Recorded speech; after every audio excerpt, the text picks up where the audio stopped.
Welcome to online classes. हम आपके सामने लेकर के आए हैं लेसन नंबर 1 12th क्लास का lesson number 1 the last lesson. देखिए लास्ट लेसन मैंने आप लोगों को पिछली वीडियो के माध्यम से मैंने आप लोगों को बता भी दिया था कि इसका जो आप लोगों को सारांश था वो बता दिया कि ये कहाँ से ये शुरू होता है। देखिए यहाँ से हमारा जो टैक्स है वो हमारा टैक्स शुरू हो रहा है। तो देखिए टैक्स मैं आप लोगों को पढ़ा रहा हूँ, तो टैक्स आप लोग ज़रा ध्यान से देखिएगा।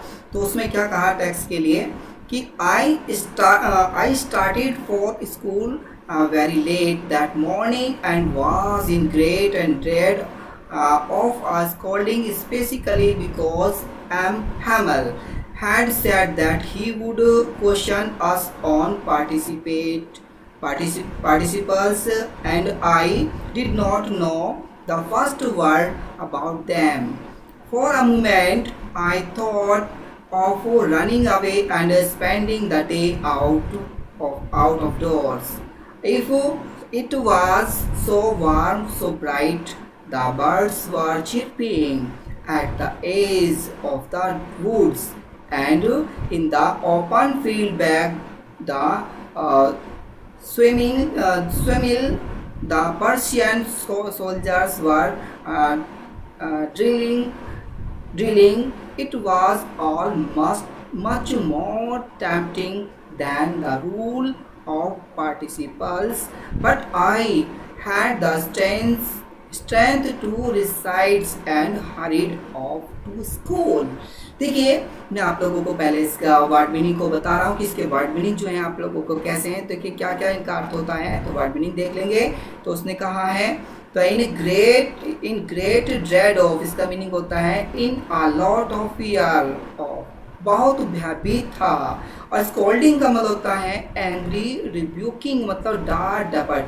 और यहाँ पे लिखा है जो chirping at the edge, singing at the outline the limit, यानी छोर पर चहचहा रही थी।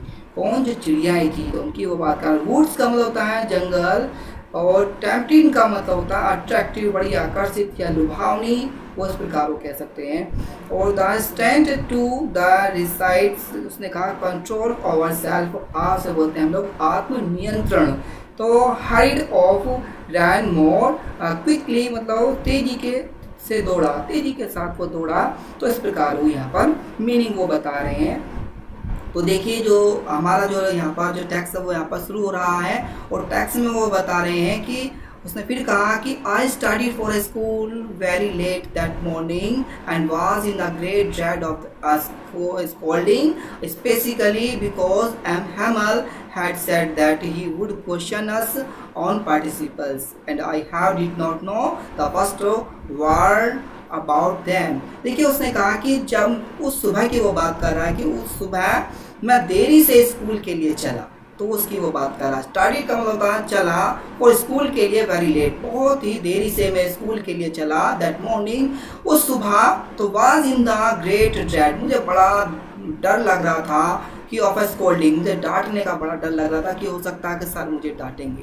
क्यों स्पेसिकली मुझे स्पेशली डांटेंगे? बिकॉज क्योंकि उन्होंने कहा जो हैमल है उन्होंने कहा था कि जो उनके जो पार्टिसिपल है, देखिए मैंने आप लोगों को बताया कि जो पार्टिसिपल्स होते हैं, मैंने आप लोगों को बताया कि जो इंटर क्लासेस में पार्टिसिपल चैप्टर है आपका, जो पार्टिसिपल में से उसने कहा था कि मैं आपके पार्टिसिपल में से जो क्वेश्चन है वो आपकी जो ज़रूर पूछूंगा। तो उसने ये इसलिए कहा, तो वो सर मुझसे क्वेश्चन ज़रूर पूछेंगे उसके बारे में, और वो मुझे उसके बारे में डांटेंगे। तो उसने कहा and I did not know, लेकिन मैं इसके बारे में कुछ नहीं जानता, मुझे इनके बारे में कुछ नहीं पता।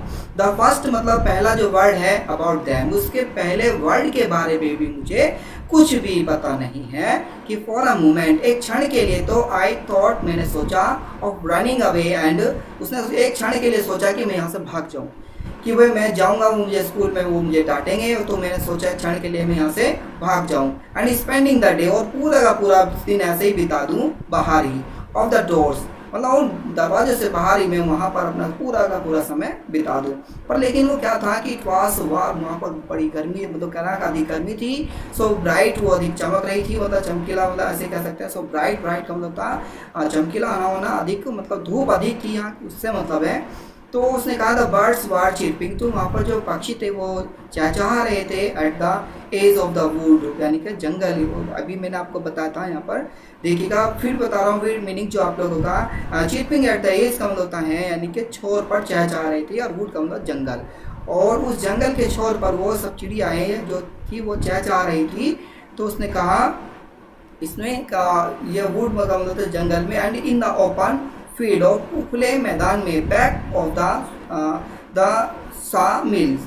अब सा मिल देखिए, फिर उसने कहा जो सा मिल द पर्शियन सोल्जर्स, जो वहाँ पर ड्रिलिंग भी कर रहे थे, मतलब उन्होंने बताया कि जो वहाँ पर कुछ ऐसे थे जो जैसे झुरमुट को कहते हैं, जैसे झुरमुट को कह लो, झुरमुटों के बाहरी इलाकों में चिड़िया चहचहा रही थी, उन्होंने बताया था। और जो आरा मशीन के पिछवाड़े की वो बात करें, जो आरा मशीन थी, जो यहाँ पर जो शामिल का मतलब होता है आरा मशीन की वो बात कर रहे हैं। The field back of the mill, sawmills का मतलब होता है जो आरा मशीन होती है, तो उसके पीछे, बैक साइड का मतलब होता है पीछे। तो आरा मशीन के पीछे वहाँ पर क्या करते हैं, कुछ पर्सन्स हैं जो सोल्जर हैं, जो सैनिक हैं, वो वहाँ पर अपनी जो कवायद है वो ड्रिलिंग कर रहे थे। तो it was all much more tempting, tempting का मतलब होता है बड़ी आकर्षक और लुभावनी थी। तो इट वॉज, वो सारी की सारी चीज़ें बड़ी कैसी थी, बड़ी ही लुभावनी थी।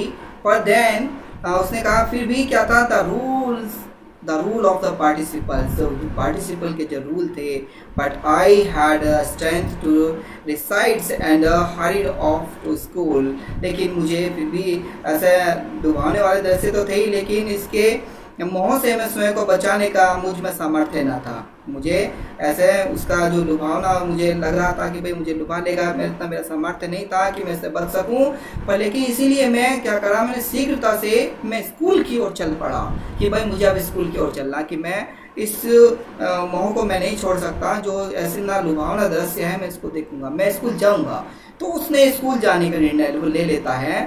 फिर उसके बाद में क्या होता है आगे देखिएगा, यहाँ पर लिखा है आगे। उसने कहा कि वैन का मिस होता है जब I pass the town hall, there was a crowd in the front of the bulletin board for the last 2 years all our bad news had come from there, the lost battles, the draft, the order of the commanding officer, and why। फिर उसने कहा of thought to myself without stopping, what can be the matter now। तो देखिए उसको word meaning देख लीजिएगा। उसने कहा जो बुलेटिन बोर्ड का मतलब होता है नोटिस बोर्ड, यानी कि सूचना पट वहाँ पर, और ड्राफ्ट का मतलब होता है यहाँ पर हमारा स्पेसिकली जो रिक्वायरमेंट होती है सेना में विशेष भर्ती, तो उसे हम ड्राफ्ट बोलते हैं। और कमांडिंग ऑफिसर का मतलब होता है जो सेना नायक होता है, उसे हम लोग बोलते हैं कमांडिंग ऑफिसर्स। तो देखिए फिर उसने बताया कि जैसे ही वो वहाँ पर जब वो जाता है, तो देख मैं आपको पीछे की ओर यहाँ पर फिर लेता हूँ कि वैन जब वो बात बता रहे हैं कि जैसे ही वो वहाँ से जाते हैं, जाने की ओर होते हैं, तो उसने कहा जब मैं टाउन हॉल से गुजरा, वैन आई पास का मतलब गुजरा था टाउन हॉल, जब मैं टाउन हॉल से गुजरा तो देयर वाज अ क्राउड, वहाँ पर एक भीड़ थी। वहाँ पर क्या था, एक भीड़ थी। तो इन the front of the bulletin board, उस बुलेटिन बोर्ड पर यानी कि सूचना पट पर, तो वहाँ पर क्या थी, एक बहुत बड़ी भीड़ थी। तो फॉर द लास्ट 2 years, लगभग 2 सालों के लिए, फॉर द लास्ट 2 years, 2 सालों से all over the bad news, केवल 2 सालों से वहाँ पर क्या था, वहाँ पर एक बैड न्यूज़ आ रही थी। पिछले 2 वर्षों से हम लोग वहाँ पर जो भी मिलती है हमें बैड न्यूज़ मिल रही थी लगातार। तो उसने कहा हैड कम फ्रॉम देयर, वहाँ पर केवल बैड न्यूज़ ही वहाँ पर लगी होती थी। द लॉस्ट बैटल, कि लॉस्ट का मतलब था खो दिया, बैटल का मतलब युद्ध में उन्होंने उसको खो दिया। द ड्राफ्ट को, ठीक है, ड्राफ्ट का मीनिंग होता है सेना में विशेष भर्ती को। The order of the commanding officer, तो उसने कहा कि हारी हुई लड़ाइयाँ आने वाली है जो सैन्य भर्ती सेना नायक के आदेश पर, और मैंने बिना रुके अपने मन में सोचा अब क्या मामला हो सकता है। तो उस प्रकार वो यहाँ पर बता रहे हैं और कह रहे हैं कि थॉट टू माई सेल्फ, मैंने सोचा विदाउट स्टॉपिंग, बिना रुके मैंने सब सोचा कि what can be the matter now, कि अब क्या मामला हो सकता है। मैंने बिना रुके उन सब चीज़ों के बारे में सोचा। तो देखिए वो उसने आगे क्या बताया, तीसरा पैराग्राफ हम लोग देखेंगे।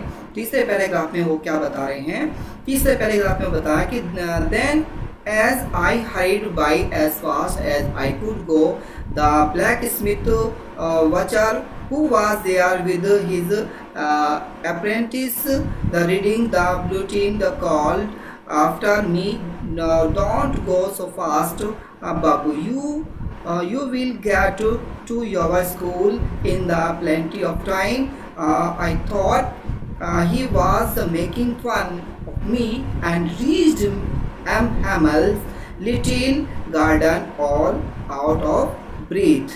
तो देखिए पहले इसके मीनिंग देख लेंगे, वोकैबुलरी को देख लेंगे। तो ब्लैक स्मिथ का मतलब होता है craftsman in the iron metal, लोहार से हम लोग बोलते हैं।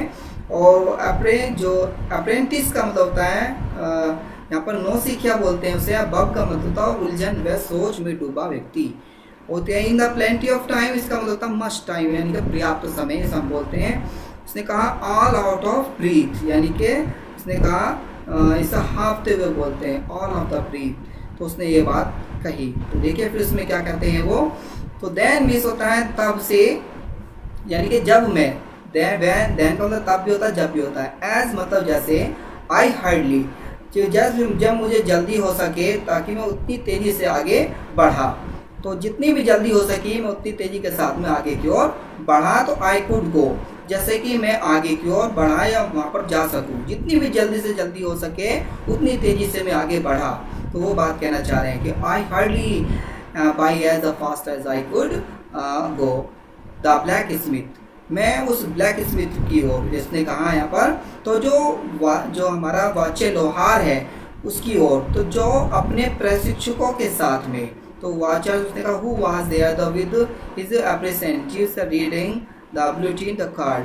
तो उसने फिर कहा कि जो भी उसके अपने प्रशिक्षु के साथ वहाँ खड़ा हुआ सूचना पट पढ़ रहा था। उस सूचना पट बोलते हैं हम लोग, जो रीडिंग का मतलब था पढ़ना, the is apprentice the reading जो उस पर लिखा था, द बुलेटिन का मतलब होता है हमारा, यहाँ पर उसने बताया जो उस बुलेटिन पर the call the after me, जो मुझे बुलाया गया। तो उसने यहाँ पर बात की है कि जब वो सूचना पट पर वो अपने फोन में पढ़ रहा था तो उसके वजह समीप आया। तो यहाँ पे लिखा ना, यहाँ पर देखिएगा कॉल्ड आफ्टर मी, जो उसको बुलाया गया मुझे, पर डोंट गो सो फास्ट बाबू। तो उसने कहा कि भाई तुम्हें इतनी जल्दी जाने की कोई ज़रूरत नहीं है, कि भाई चिंता मगन बालक इतना तेज मत चलो।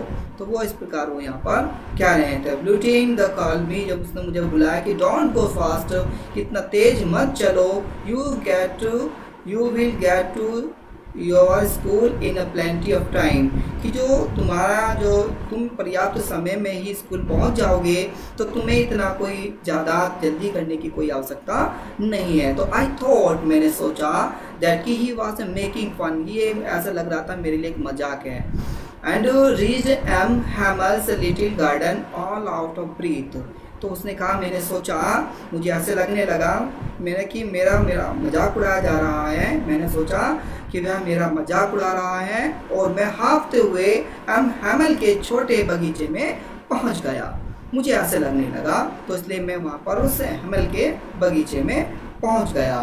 तो चलिए देखते हैं और आगे कोशिश करते हैं कि आप लोग इसको, मैं समझता हूँ कि आप लोग इसको बड़े अच्छे से समझ गए होंगे। तो मिलते हैं नेक्स्ट वीडियो के साथ। Thank you watching this video.